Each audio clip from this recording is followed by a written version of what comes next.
Welcome to In the Background of Life with Kelly Ramsey, the podcast that invites you to sit down in a cozy living space, sipping a cup of tea while we embark on a captivating journey about our intentional narratives in our lives. I'm Kelly Ramsey, and this podcast is your warm space to unravel the stories woven into everyday moments. It's a tapestry crafted with intention and purpose. So grab your favorite cup of tea, settle in, and let's explore the unnoticed details that contribute to the intentional design of the world around us. Together, we'll celebrate the beauty in the threads that make life extraordinary. All right, welcome to In the Background of Life with Kelly Ramsey. We are kicking off a new series, and we want to invite you to take a seat and share with us as we move forward. It's been an eventful few months, and so we're glad to be back. But we're going to focus on some time of reflection on the journey of motherhood as we launched our oldest son. So as you know, In the Background of Life is all about the deep personal journeys of myself and my family as we navigate through everyday life. So this episode explores two deeply personal and communal journeys: motherhood from the perspective of me as a mother, and then also what it looks like to really launch your children into success, to parent them through all of the stages of development, and to see them emerge on the other side, ready to embark on the world.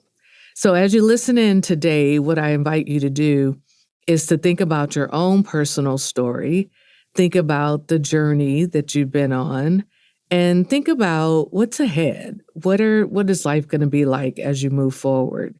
We're understanding that our life is evolving, but we're also understanding that what we see depicted in social media, on pictures, in every day, there's paths that we travel to get there. And so this is the background of everyday life that we talk about. So as I begin, I think about the mother's reflection, becoming and becoming again. And the first phase of that is that initial longing to become a mother, to hold your infant in your hands, to nurture this soul as they develop and grow. And if you've been with me for a while, you know that my story of motherhood didn't start until I was 40 years old. And then again at 42 when I birthed my second son. And that first image of what it was like to carry that hope, carry the dream, carry the vision for what it would be like parenting and mothering and nurturing this little infant. And my story started because I was in early childhood education, serving other people's families and taking care of them, but still yet longing to hold my own. So I always reference this phase of my life through Ellen Galinsky's stages of parenthood, 6 stages of parenthood. In those stages is a imagining or dreaming of what it will be like. It's where we cast a vision for what we imagine it will be. So we imagine ourselves going on strolls in the park with our infant in the stroller, with other moms being supported and having a life of leisure. Maybe being a stay-at-home mom was in my imagination, but that's not at all how it actually was in the reality of it. But those internal hopes and dreams are what begin to craft what we want to create for our families and what it looks like. And reality being told, in the beginning stages of my hopes and my dreams, I was a divorcee and I was experiencing hopelessness, not thinking that I would get married again and definitely not have children because I wanted to parent with my husband. And so those beginning hopes, although I had cast them and created them, they were shattered. But as I began to face the reality that I was carrying my first child, I heard all of these messages about me being an older parent. So at 40, having your first child, the dangers, and why would you want to do that? You have your whole life ahead of you, the career ahead of you, and you would choose to disrupt it with having a child. But it all depends on what you imagine those first years being like and what your goals are, what your dreams are, and what you aspire to. My dream was rooted in God's word that says that He would give me the desires of my heart as I focused on Him. And my desire was to be a mom and to birth my own child, to have them, to hold them in my arms, and to nurture them as they went forward. And I always think about those societal messages. I could have bought into them and listened to them and crippled my own experience, or as I chose, I ignored them and chose to live in the present moment with my husband and decide how we were going to navigate this journey. And I have to say, on the other side of the journey, 18 years old, 18 years later, that the journey has been amazing. And it's all because we set our priorities and we believe what God has said about our lives and our child's life. And so I think about these times often. And I also remembered before I even held him in my arms and before I even birthed him, I used to write in this little journal. It was a paper journal that I had stamped a bear stamp on the front. I used to collect the bears that I forget the name of them, but I used to collect bears. So there was a bear stamp on the front. And when you opened up the pages of that journal, what it was were my dreams and hopes for my children. I gave them names, and they're named as I had put them in there. My firstborn that I lost through a miscarriage was Joy Elizabeth.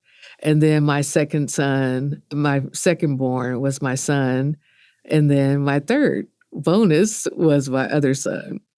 And so those names were written down, and also who they would be, what they would do, how they would approach the world, and how they would carry out their purpose and their journey that God had for them.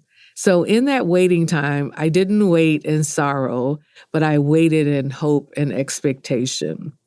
Those hope and expectations were realized. And after dealing with infertility, miscarriage, finally, I held in my arms my firstborn child, and we began the journey throughout the process.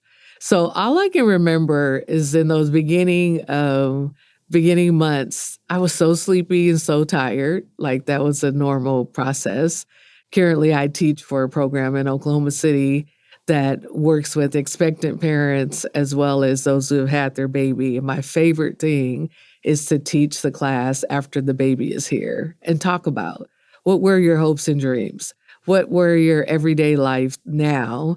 And how does it look different from what you imagine? So those early years is both a space where we're nurturing the development of that child, but we're also shifting our identity as mothers. So we're shifting the idea of thinking just about ourselves, but thinking about ourselves in the perspective of how we will nurture our child as they move forward. Even through the exhaustion, even through the joy and the forming of the attachments with our young infants, we're figuring out who we will be, how we'll go into the world, and how will we nurture and mother the child. So in that morning time where I was feeding and giving the bottle, sitting on the couch, easing into my day because I had the ability to be able to stay home, have maternity leave, which is such a blessing that not everyone has that. And so I didn't have to rush back to the office and rush back to work.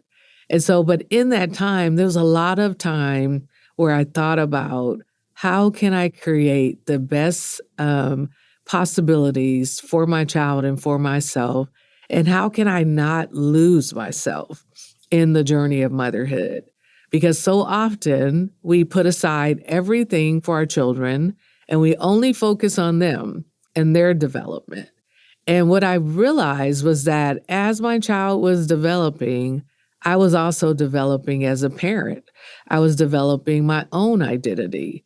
I was reaching back to my own childhood experiences and my home that I grew up in. And I was figuring out what parts do I want to bring forward? What parts do I want to create anew? And I was casting a new dream of what this looked like. And it wasn't that the dream was being cast like all at once. It was make it up as you go. Like you hate to say that, but the reality of parenthood is we don't know all the answers, but we meet people in community, we tell our stories, we make connections, we have real life experiences that are all sometimes daunting. And those experiences help us to craft the life and the story that we want to create. But at that point, I was determined to experience every aspect of my son's development, all of his learning, all of his first rollover, his first words, his look and his engagement with the world around him, and to provide him with as many opportunities to grow and to develop. If you are an early childhood person like me, we know that the brain is developed in utero. And when they're born with all of the connections that they need for life to be strengthened and to learn from and to grow from. So I knew already that the music I was playing in utero on my belly with the headphones, the stories I was reading to him before he was born, all of that was helping to make those connections, those synapses, to make those connections. And I also knew that time was not going to stand still, that it was going to move quickly, and quickly it did as he approached the toddler years and then preschool and then kindergarten and then elementary school. And in a flash, we were there. But along the journey, there have always been community support as we move through the journey. In Oklahoma, I think of one thing that's unique is that community not only is around you, but it also supports you and lifts you up as well. So I think about the many days I use the Metro Family, shout out to Metro Family Magazine, to find activities that were free or no cost to engage in the community. And joining those moms who were in the same stages that I was in gave me hope and gave me determination and gave me companionship along the journey.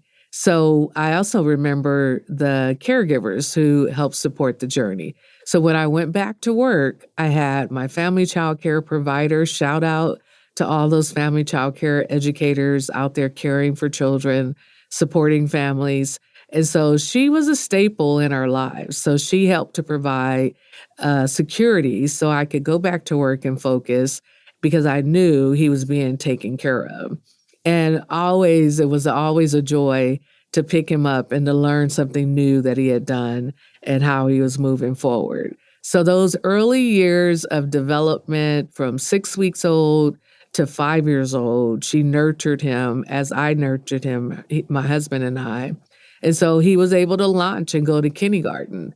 So just a few weeks ago, I sent a note to his kindergarten teacher, and I thanked her as I watched him line up as the senior going down the line. They call it the catwalk at his school, with the line of kindergartners giving them a high five as they were getting ready to launch. And then the high schoolers were launching into young adulthood. And I remembered him in that white cap and gown, looking up at those teenagers, seniors, and saying, "Mom, that's my best friend." And I'm like, he's in 12th grade. How is he your best friend?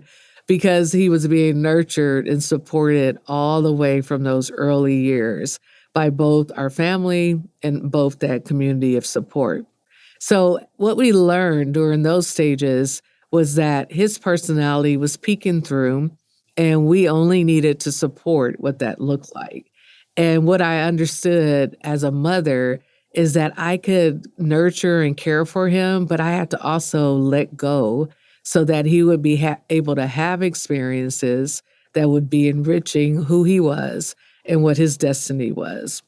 And my identity was very clear during that time that I wasn't just a mother, but I was Kelly Ramsey, embarking on the world ahead of me alongside of him.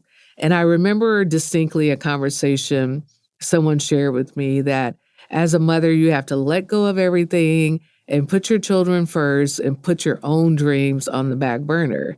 And I was like, not so, because that's not what I want to do, because I was at the throngs of my career as well.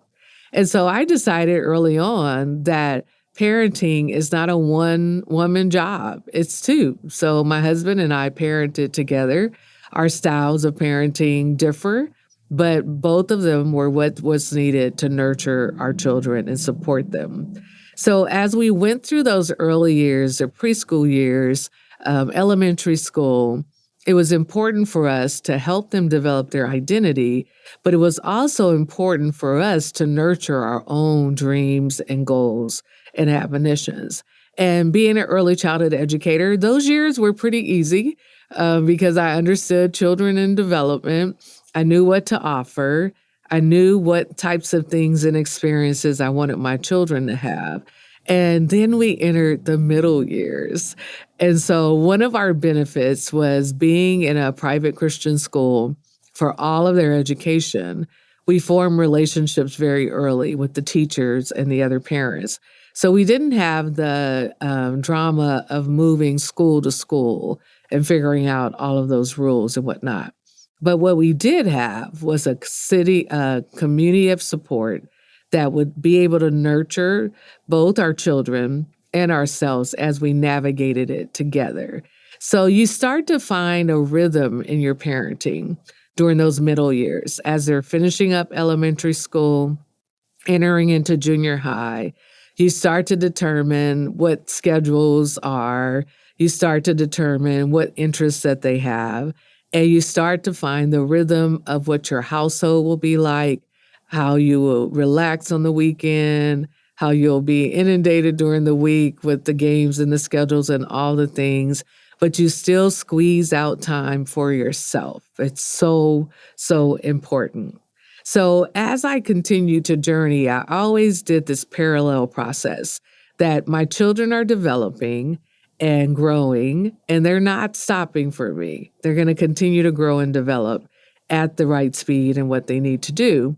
At the same time, my parenting development is happening because I'm understanding who I am, what my identity is, and how to move forward, and how to learn from mistakes and milestones. So very early on, I learned that you don't leave children to themselves. So in middle school, oftentimes around 12 years old, children are more independent. They're relying on their friends and that social connection. But in that time, often parents will take a back seat and allow them to just be in the driver's seat and drive and move forward. That's not what we need to do. It's a parallel process.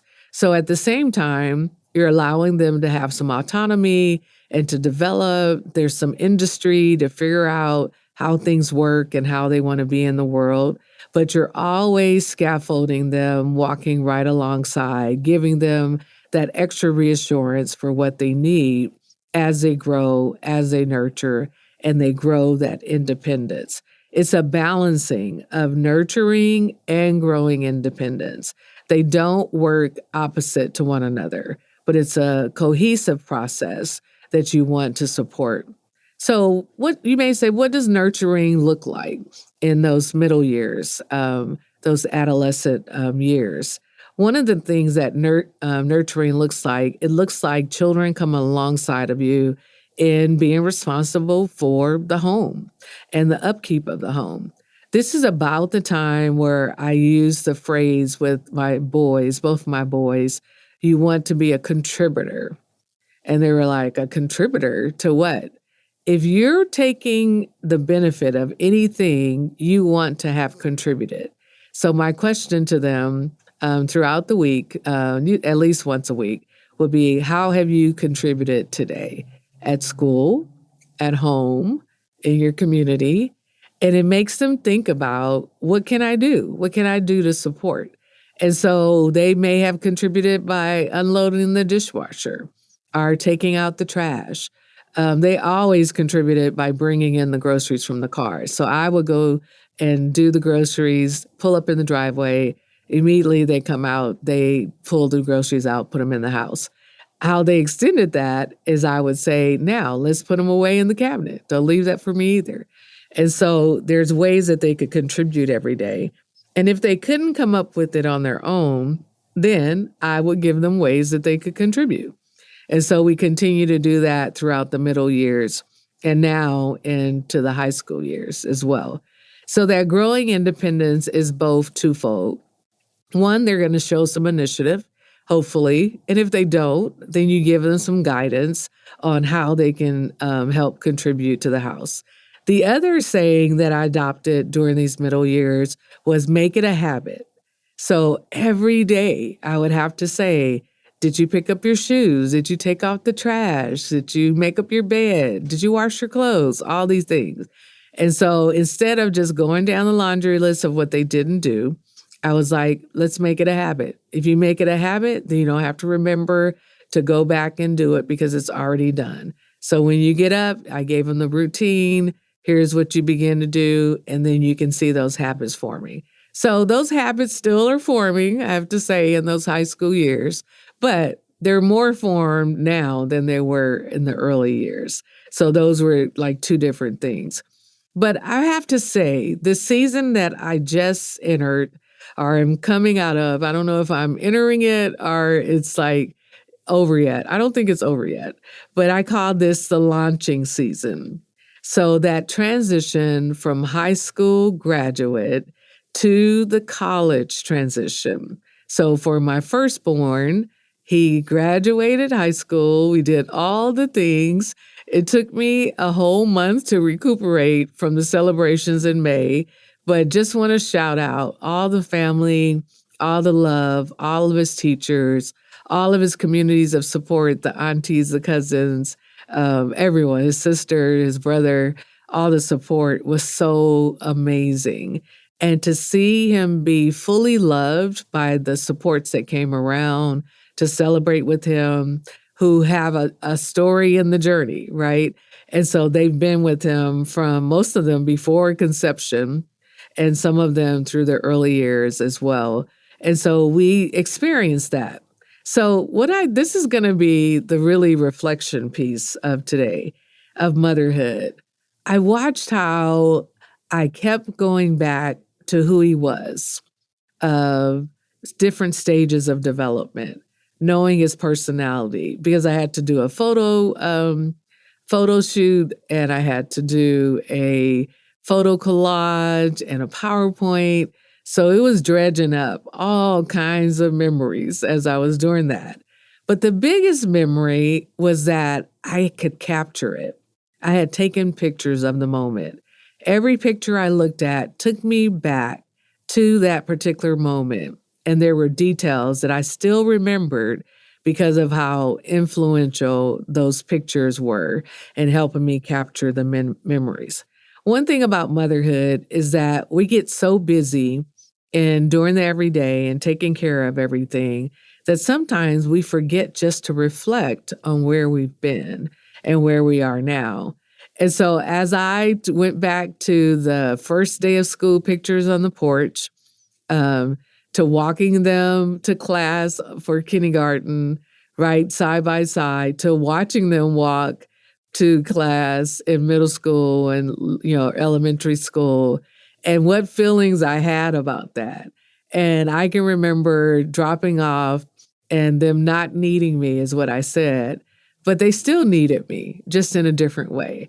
And so one of my teasers is I would say, well, give me a hug now, or I'm going to embarrass you and be outside and give you a hug. And they were like, okay, here's a hug, right? And so I was saying both protecting their boundaries, like, Mom, don't embarrass me and be kissing me or drive up so close, give me some space so I can be who I am. But I was also saying, but I still need to be acknowledged as your mom. I still need my hugs. And so the funniest thing is my second born the other day, he leaned in and he's taller than everybody. He's 6'2". He's taller than everybody in the house. And he's like, I was going out of town. And he was like, Mom, bring it in. I was like, oh, he said, bring it in. He wants the hug. He's giving me that love, right? And so to see that reciprocated is because of the intentional parenting and really being present as a mom as we went through our stages, right? And so as we went through this stage of high school to college, I laughed as I thought about they're not launching away. They're not leaving you. They're just getting their own wings and beginning to step out on their own. But they're still looking back for you to be there, just as they did when they were toddlers. As toddlers, they played away from you, and then every few minutes they would look back to see if you're still standing in that same spot. If the swing was going around the circle, or they were on the seesaw, they're looking back to that same position that you stood in to see if you're still standing there. It just looks different. So when I began to frame it in that way, I started to frame my motherhood in that I'm going to walk alongside, but I'm going to trust you to do the things you need to do. But no, I'll always be here. And so now what we do is like these little meetings to say, okay, let's go over what you've accomplished so far, what still needs to be done. Did you follow through on that? And then give them the space to follow through. It's letting go versus staying connected is where I had to figure out, what does that look like? Am I letting go completely? No. But am I staying connected to what they need and how I can nurture them? Most definitely. So it's grieving that shift, but it's also celebrating the growth. 18 years of intentional parenting and seeing your children launch and do their own things and to go forth. That's what it's all about. So yes, you can grieve the shift, but you also need to celebrate the growth of your children as they launch and move forward. And so I have a reflection prompt for you. I want you to consider, where am I in my mothering journey? And what image or memory is guiding me now? Think about that. And if you have a journal, I would invite you to write out that journal. Where are you in your mothering journey? And what image or memory is guiding me now? So I'll share with you that I began to reflect on this prompt because I still have both boys in the house. As the first one is launching, he's going to local school. So right now he's going to be at home commuting and whatnot. So we still have contact. But what it looks like is setting what his schedule will be. So he has his agenda. He checks in to tell us like what things. But then we have our one that's going to the 10th grade next year. And so I was very mindful that mothering didn't stop with one child. I'm still a mother, right? And that those connections that I make with him in his years as he's in high school and moving forward, I have 3 years to continue to make those connections. So we started doing this mom and son outings most of the time it's to the grocery store, but it's something we do together. Does he want to go every time? No. But at least once a month, these connections. So we're in the car, we're talking, we're sharing different things, but it's a purposeful connection. The other connection is that when we come home, all of us usually go to our own spaces. So disrupting that and knocking on the door, hey, how was your day? And you inviting that conversation in, where it's not just what do I need and can you do this, but it's actually connection with what they're doing. So I invite you to do the same thing. Do the reflection prompt. Where am I in the mothering journey? And what image or memory is guiding me right now? And so as you do that, you're going to discover some things about yourself, and you're also going to see how you want to move things forward. So I invite you to stay with us. We're going to continue this journey. And I want to give you a few resources. So if you go to our site, you'll be able to see these resources at the end of the show notes. But in particular, look at the Ellen Galinsky, the breakthrough years. Those are those teen years, those middle years. So there's a link for that. And also the stages of parenting, Galinsky's model on the stages of parenting. It'll give you some things to think about and consider, and it'll help you in your own journey. So until next time, we'll see you soon.